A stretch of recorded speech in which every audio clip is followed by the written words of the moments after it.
नमस्कार. आकाश दिवा, पणत्या, रांगोळ्या, दिवाळी अंक, फराळाचे पदार्थ, नवे कपडे, फटाके या दिवाळीच्या घटकांबरोबरच आणखी काही घटक दिवाळीमध्ये दारादारामध्ये दिसून येतात. त्यापैकी एक महत्त्वाचा घटक म्हणजे शेणापासून तयार केलेल्या गवळणी, पांडव किंवा गोकुळ आणि गाव. शेणापासून तयार केलेलं हे गोकुळ किंवा हे पांडव, ज्यामध्ये पेंड्या, गवळणी, कृष्ण वगैरे वगैरे, गोवर्धन पर्वतसुद्धा माझ्या मते असतो आणि तो पाडव्याच्या दिवशीच बनवला जातो. तर असं हे जे गाव किंवा गोकुळ दिवाळीच्या निमित्तानं प्रत्येक दारामध्ये शेणापासून तयार केलं जातं, हे सर्वांच्या आकर्षणाचं एक मुख्य भाग किंवा घटक. हे नक्की काय आहे असा प्रश्न लहानपणापासून पडायचा. मात्र अर्थात त्या प्रश्नाचं उत्तर शोधायचा त्यावेळी फारसा प्रयत्न कधी करू वाटायचा नाही. दिवाळीच्या निमित्तानं जे अनेक घटक दिसतात त्यापैकीच हे काहीतरी एक आहे. आणि असो, त्यामध्ये लवंगी फटाकड्या उडवणं हे आम्हाला खूप मजेदार वाटायचं. खास करून जो पेंद्या केलेला असायचा झोपलेला, त्या पेंद्याच्या बेंबीमध्ये त्याची बेंबी अशी मोठी केलेली असायची त्या शेणाच्या पेंद्याची, आणि त्यामध्ये फटाके ठेवून उडवायला आम्हाला लहान मुलांना खूपच आवडायचं. संपूर्ण गल्लीभर किंवा मग गावात फेरफटका मारताना गावातल्या प्रत्येक घराच्या दारामध्ये जे जे हिंदू आहेत, जे हिंदू संस्कृती मानतात आणि त्यावरती प्रेम करतात, त्यांच्या दारामध्ये या शेणाच्या गवळणी, हे शेणाचे पांडव, गोवर्धन वगैरे दिसायचंच. अतिशय उत्सुकतेनं आम्ही ते बघायचो. त्यांची छानपैकी पूजा केलेली असायची.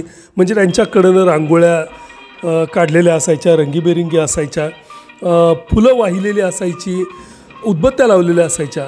हा काहीतरी पूजेचा प्रकार आहे, देवदेवाचा प्रकार आहे दिवाळीतला, हे त्यावेळी लक्षात यायचं. मात्र त्याचा इतिहास त्यावेळी कळत नव्हता. मात्र नंतर महाविद्यालयीन दिवसापासून याच्याबद्दल थोडंफार समजत गेलं की भारतीय सण दिवाळी वगैरे हे कृषी संस्कृतीचं प्राधान्यानं प्रतीक आहेत. कृषी संस्कृतीचं, ग्रामीण जीवनाचं प्रतिबिंब या सणांमध्ये पडलेलं असतं. आणि ते अशा रीतीनं शेणांच्या गवळणींच्या माध्यमातून, शेणांच्या पांडवांच्या माध्यमातून प्रकट केलं जातं. आपली रम्य संस्कृती, हिंदू संस्कृती विसरली जाऊ नये, ती पुढच्या पिढीकडं, एका पिढीकडून दुसऱ्या पिढीकडं हस्तांतरित केली जाण्याचा हा अतिशय साधा भोळा असा मार्ग आपल्या पूर्वजांनी काढून ठेवला. खरं म्हणजे आपल्या हिंदू संस्कृतीमध्ये अशा रीतीनं अतिशय साध्या भोळ्या रम्य कल्पनांमधून संस्कृती जपण्याचा केलेला प्रयत्न दिसून येतो. अर्थात अति शिकलेल्या अलीकडच्या पिढीला हे काहीतरी शेणात हात घालणं वगैरे गलिच्छपणाचं, घाणेरडेपणाचं वाटू शकतं. आणि त्यामुळं एका मोठ्या अशा संस्कृतीला, तिच्या रम्य आठवणीला आपण मुकतो का, असाही प्रश्न पडतो.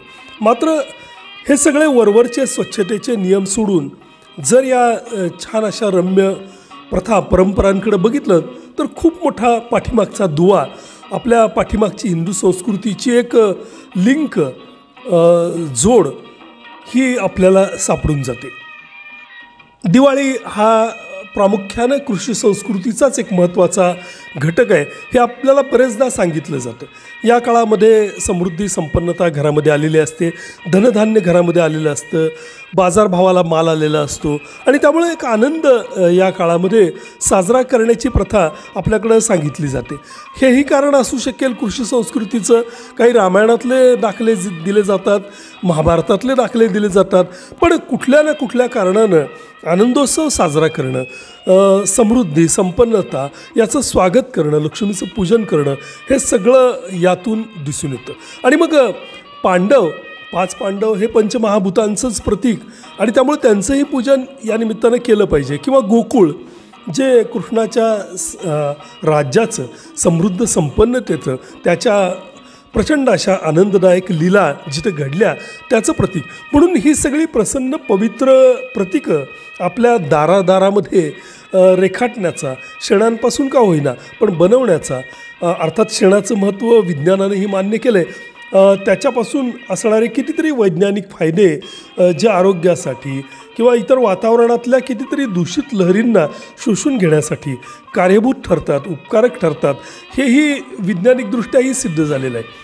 त्यामुळं असेल कदाचित की शेणापासून हे पांडव गोकुळ हे गाव गवळणी दारादारामध्ये बनवलं जातं, त्यांचं पूजन केलं जातं. अतिशय सुंदर रम्य असं हे लहानपणच्या भावनिक दिवसांमध्ये वाटायचं.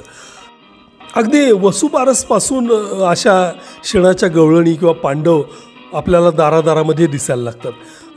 पहिली गवळण, त्यानंतर 5व्या दिवसापर्यंत या गवळणी वाढत जातात किंवा यातले जे नायक आहेत किंवा कथाघटक आहेत ते वाढत जातात. मग त्यात पेंद्या येतो, कृष्ण येतो, गवळणी येतात, गाव दिसायला लागतं, डोंगर गोवर्धन पर्वत येतो.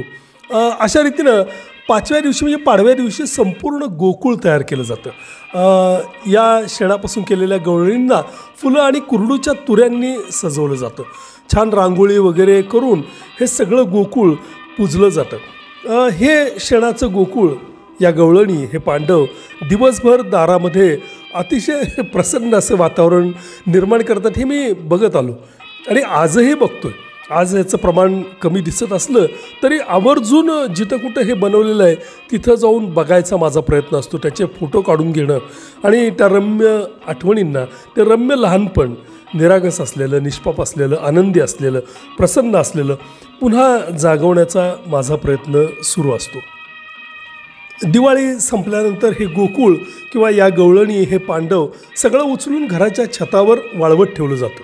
ते तिथं वाळतं आणि कार्तिकी पौर्णिमेला ते पेटवून दिलं जातं असं प्रथा सांगते.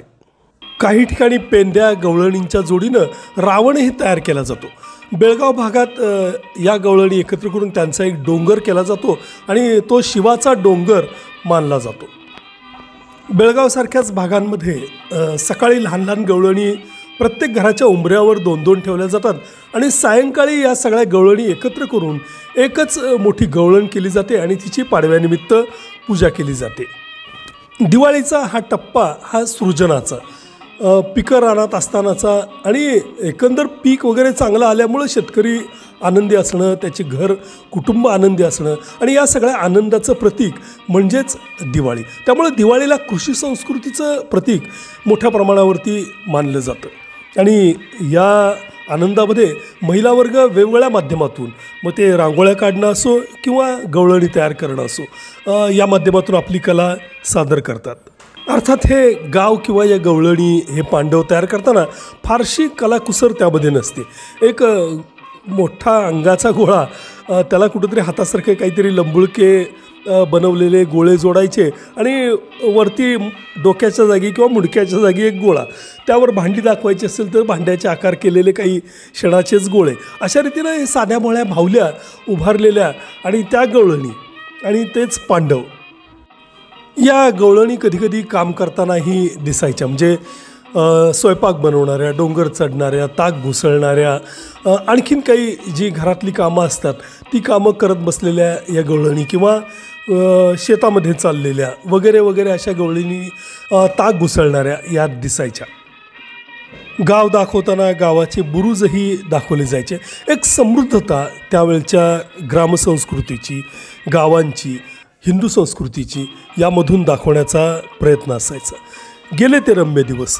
आता कदाचित अशा पद्धतीचे गवळणी पांडव दारात क्वचित दिसत असतील, मात्र त्यामध्ये त्याकडं किती आनंदानं, प्रसन्नतेनं बघितलं जातं, त्याचा इतिहास जाणून घेण्याचा प्रयत्न किती मोठ्या प्रमाणावर होतो हेही महत्त्वाचं.